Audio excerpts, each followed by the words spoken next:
Greetings, friends. You are on the Military Reports channel. And today we will discuss with you the situation in Ukraine on the 27th of June, 2024 year. A lot of events have happened today. There are interesting comments, promotions on the ground. So let's get started. And we will start with you with a massive missile strike that the Russian aerospace forces inflicted last night and early in the morning. In front of your eyes on this map, you can observe the approximate routes that the territory of Ukraine was attacked today. And according to the information, the armed forces of the Russian Federation used calibers, used cruise missiles, drones, and, of course, hypersonic Dagger missiles. Ukrainians read that during the strike, they managed to shoot down almost everything. The only thing that failed to shoot down was exactly one Dagger. According to the summary of the Ministry of Defense of the Russian Federation, let's count it. This morning, the armed forces of the Russian Federation inflicted a group strike with precision weapons. And the most important thing is that the strike was carried out on the airfield infrastructure of Ukraine, planned to accommodate aircraft of Western countries. Let's go back to the map with you again. As you can see, there is an airfield in the west of Ukraine, Staro-Konstantinov. Most likely it was hit. Also, the blow was struck in Poltava, near the settlement of Mirgorod, where there is also an airfield, a possible base. But most likely it is unlikely to be too close to the line of contact in the 16th, well, perhaps for the same MiGs that work later or during the whole time in the Kharkiv direction. Well, most likely the strike, as the Ministry of Defense says, the Ministry of Defense reports, was quite effective, and well. As of June 27th, there are no F-16 in Ukraine yet. Then we are moving with you to the Kharkiv direction, from where very interesting information comes, to be more precise. From the Zolochiv direction. Here is the settlement of Zolochiv in front of your eyes, located slightly northwest of the settlement of Kharkiv. And from the very morning posts from pro-Russian, pro-Ukrainian cartographers began to be published that the armed forces of the Russian Federation began to storm or fighting is underway for the settlement of Sotnitsky Kazakh. Here is a small settlement, located, let's say, almost close to the Russian Lozovaya Rudka. And perhaps they were regarded as one settlement in Soviet times, but with the appearance of the border, some kind of division occurred.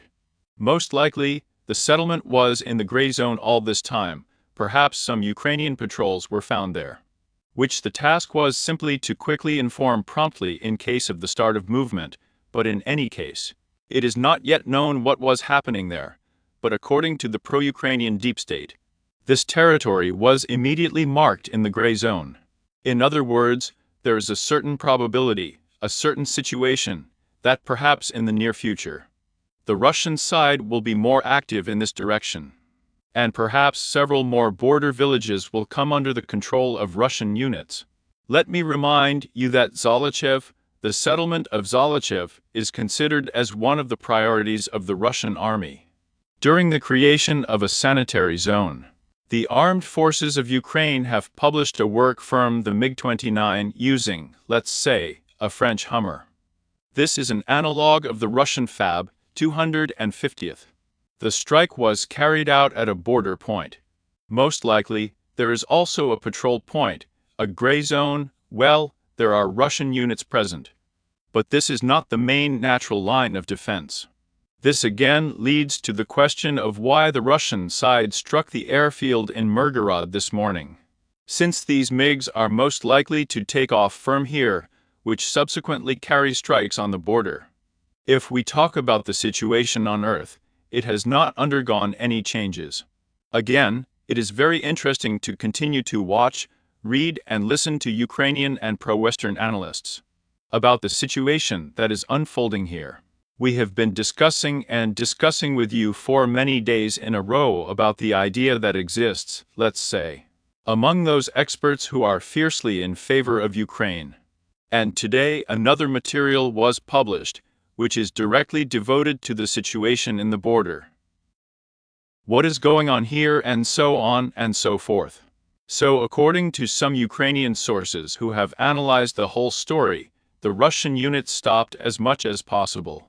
We discussed with you that it is mainly used here lightly, an infantry unit under the cover of aviation.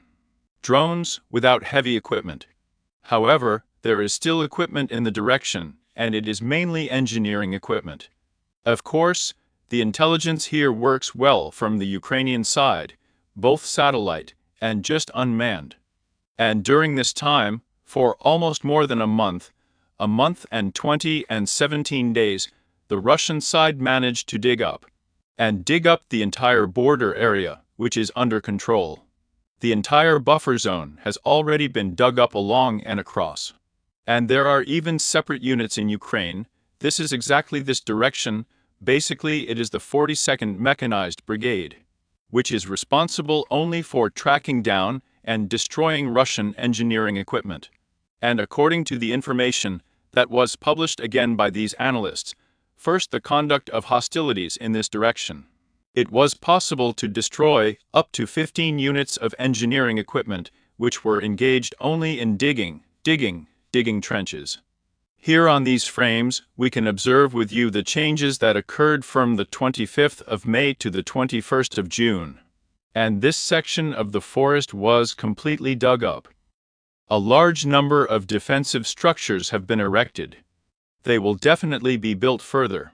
The time is now, but if we say that the Russian side does not plan to conduct a further offensive, then of course at the moment time is playing absolutely in favor of the Russian side, and if and again, provided that the Ukrainian side, in turn, plans to conduct a counteroffensive, then we will go with you to Volchansk. There are also a large number of updates.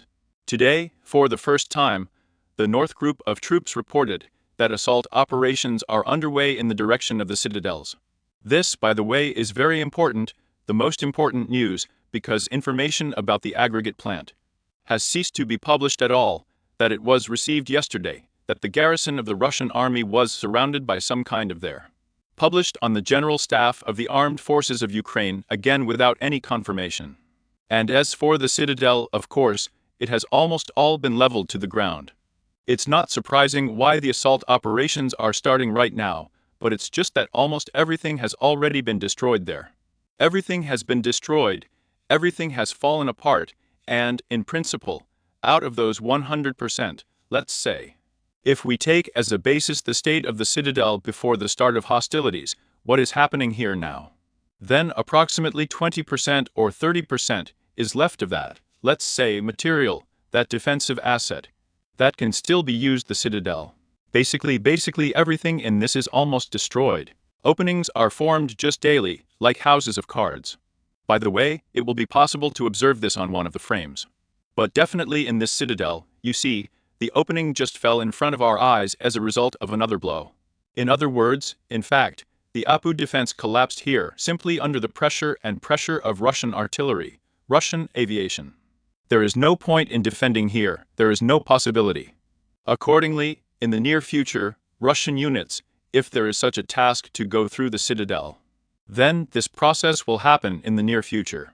And then the Russian side, let's say, if I may say so, will enter the operational space, in fact, into low development zone. Then the armed forces of Ukraine will be pressed closer to the Volcha River.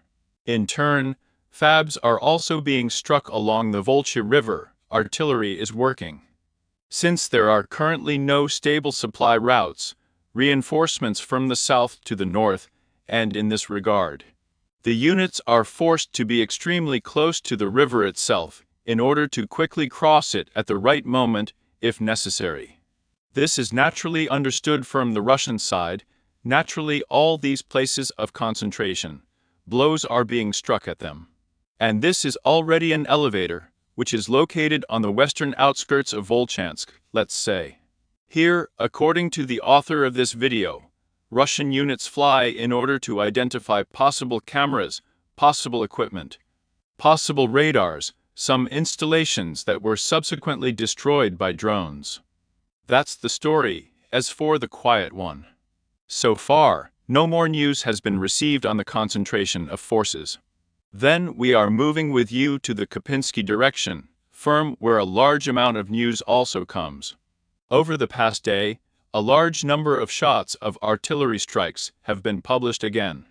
At the moment, with an increase in the number of updates from the 1st of June, we can observe with you how tightly the Russian artillery is working along the railway, let's say Kupiansk-Nodal, and then on to Kislovka-Kotlyrovka.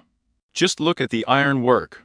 Also, work is underway on the M26 highway, work is underway on the Orlovka-Petropavlovsk highway, and in general. There is a counter-battery struggle in order to destroy artillery in the area of the Sandy settlement. So far, no geolocations confirming Russian control have been received from this direction, although the other day it was repeatedly discussed and generally reported about control and entry into both Peshino, as well as information about military operations in the area of Berestov, Novoselovka, and the entry into Telmakovka. So far none of this has been confirmed. As for the thorns, here the thorns of Torskoy, Zareknoy are conducted here as, let's say, we call a carousel, then one side will come in. Then the second one will counterattack. And in general all these woodlands, forests, wooded area located between the same Dubrova, for example, and settlements along the Stallion. There are several of them here: Pike, Tix, Mitten. That's how their code names are. Let's say this code is the name of the Tix, it has the shape of Tix. This is a pike, this mitten is due to this small education. There is always some kind of change in the front line. The other day we discussed with you that the Russian side managed to regain control. Today, the pro-Ukrainian deep state reports the opposite, that the Ukrainians, during the counteroffensive, managed to regain control over individual and, let's say, strong points, and again force the Russian side to retreat. But it is not yet clear what it is, why it was done, and if it has any prospects. Well, I mean these counterattacks from the Afu. Then we are moving with you to the area of Razdalovka, excavation. Assault operations are underway on the excavation. Today, according to separate cartographers, the Russian side managed to level the front line, to enter this forest shelf. Also, everything is more correct in the direction of the village itself, the excavation of the same name is working. Russian drones, operators are clearing the area, destroying machine supplies. In general, there is an active, let's say, military routine. What is being done everywhere? What is being done professionally? What has already been honed to maximum professionalism? The work of drones, the work of artillery. As for Razdalovka, today a large number of cartographers have updated their maps so far without, say, publishing geolocations. And most of the settlement is under the full control of Russian units. This information is confirmed and published by both pro-Russian cartographers and neutral ones. The pro-Ukrainian deep state says nothing about this. Everyone agrees that the high controls only one remaining street. This is Tolochkov Street.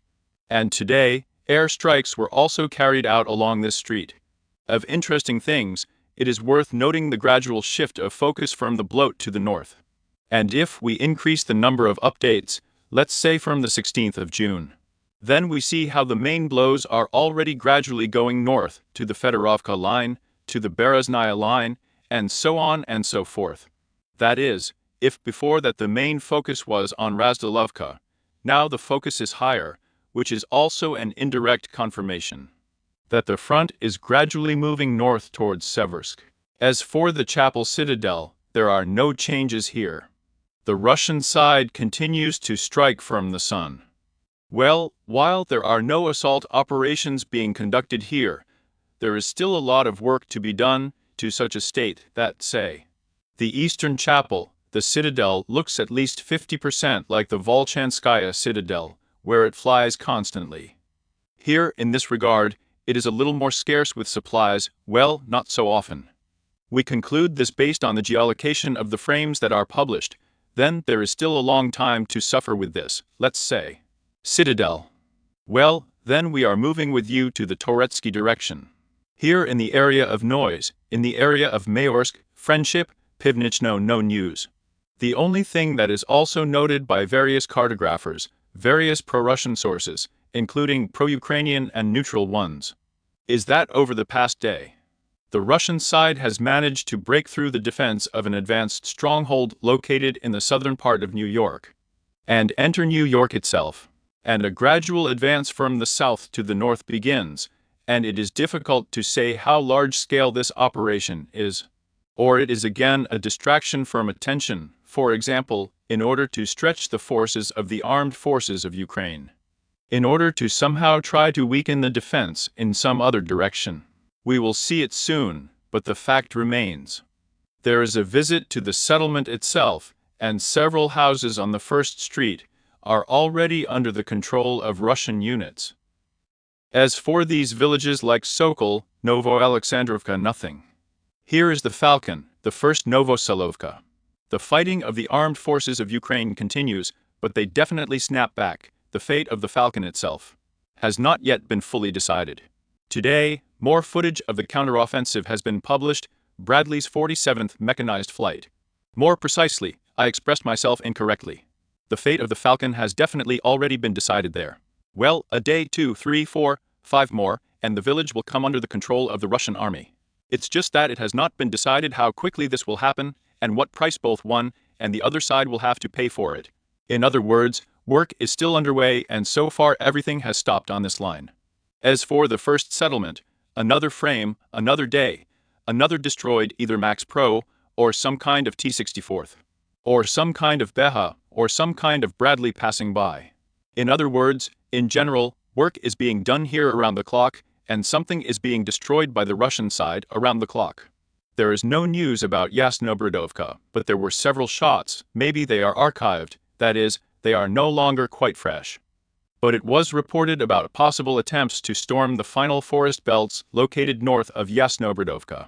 Footage was published of military operations, assault operations, and the work of Ukrainian drones. In other words, it is difficult to say whether something has been achieved or not, but as it is, Krasnogorovka is gradually shrinking into a ring around the settlement. Just yesterday, the pro-Ukrainian deep state colored the data on the part of Krasnogorskovka in the color of the control of the Russian side, that is, the skyscrapers in the citadel were the first to fall down. And today deep state publishes a large area of the eastern, southeastern part.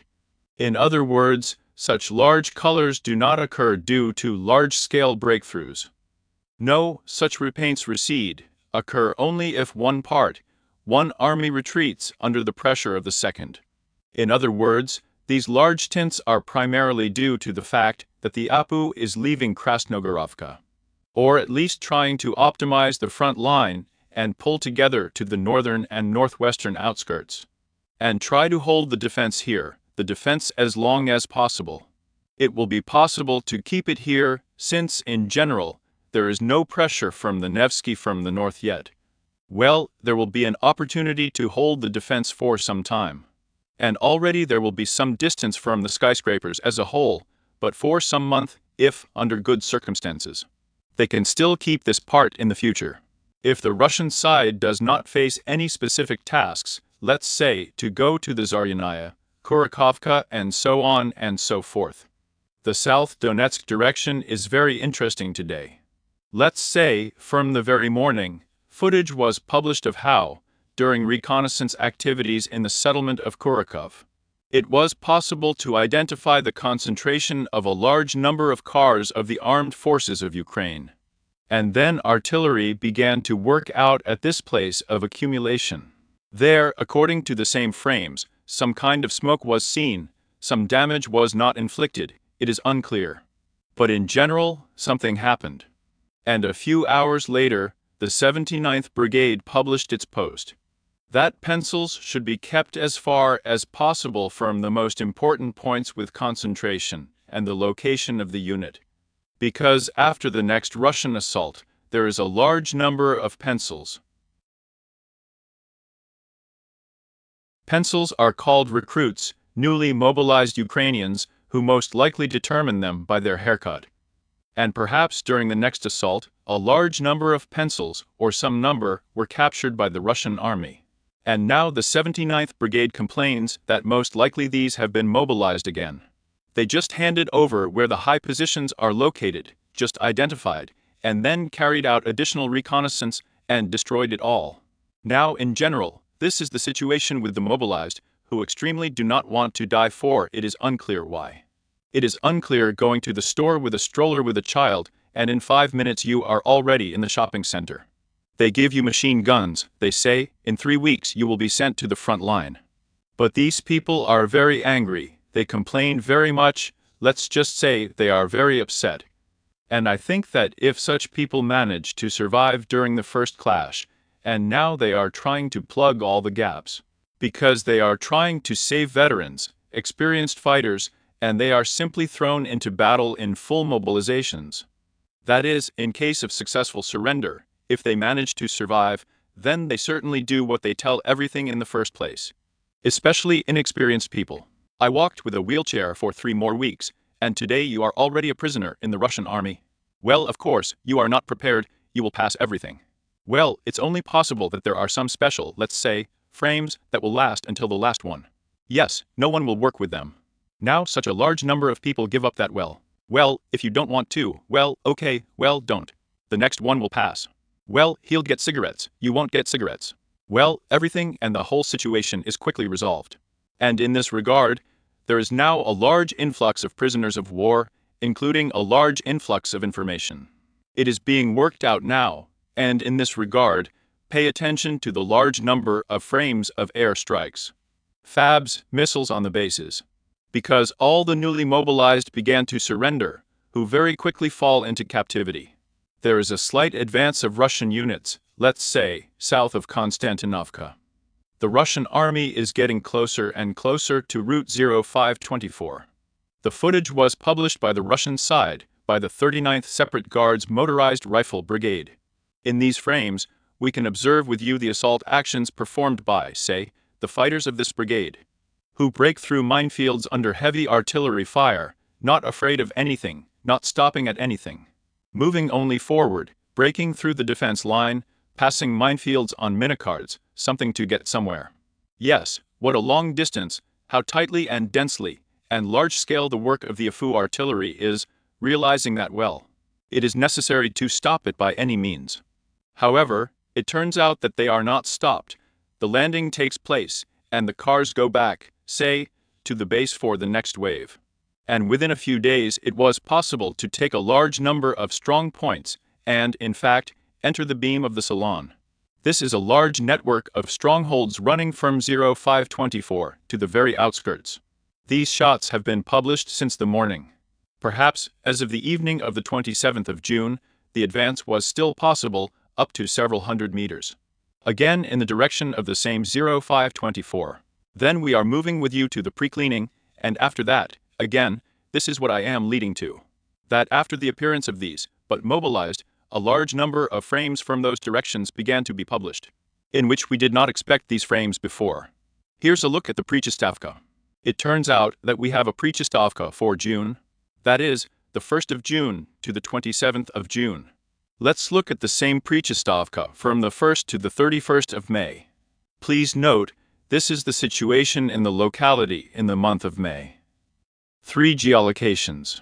And this situation is in the same locality, but already in June. Yes, the intensity of attacks on the locality with the use of various weapons has definitely increased, and most likely here.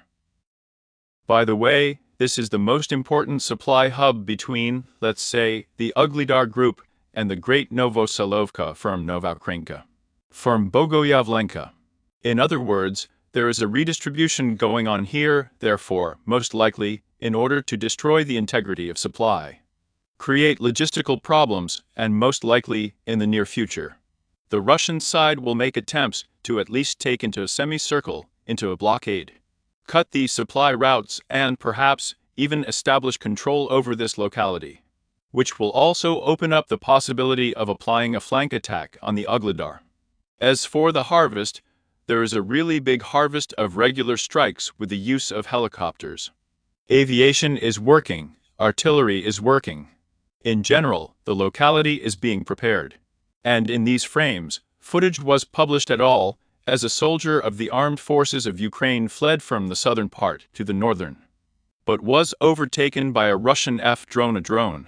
In general, according to the harvest, even these shots indicate the possible beginning of a retreat from these parts somewhere further north. As for the Kherson direction, There are no changes here.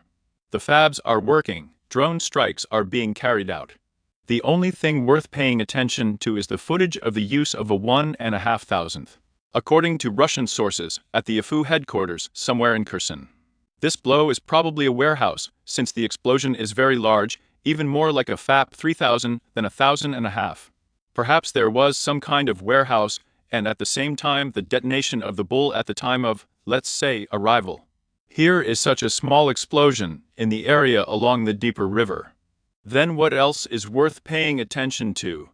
That today American, British, let's say, intelligence officers are flying all day in the southwestern part of the Black Sea. But today they are already flying with pairs accompanied by fighters. After the Russian side, for example, has been discussing the next downed Global Hawk for some days in a row in this direction. And apparently after reading a large number of posts with incomprehensible exclamations and hooray patriotism, the Western, let's say, partners decided to try to be a little bit more, let's say, to protect themselves and not take risks.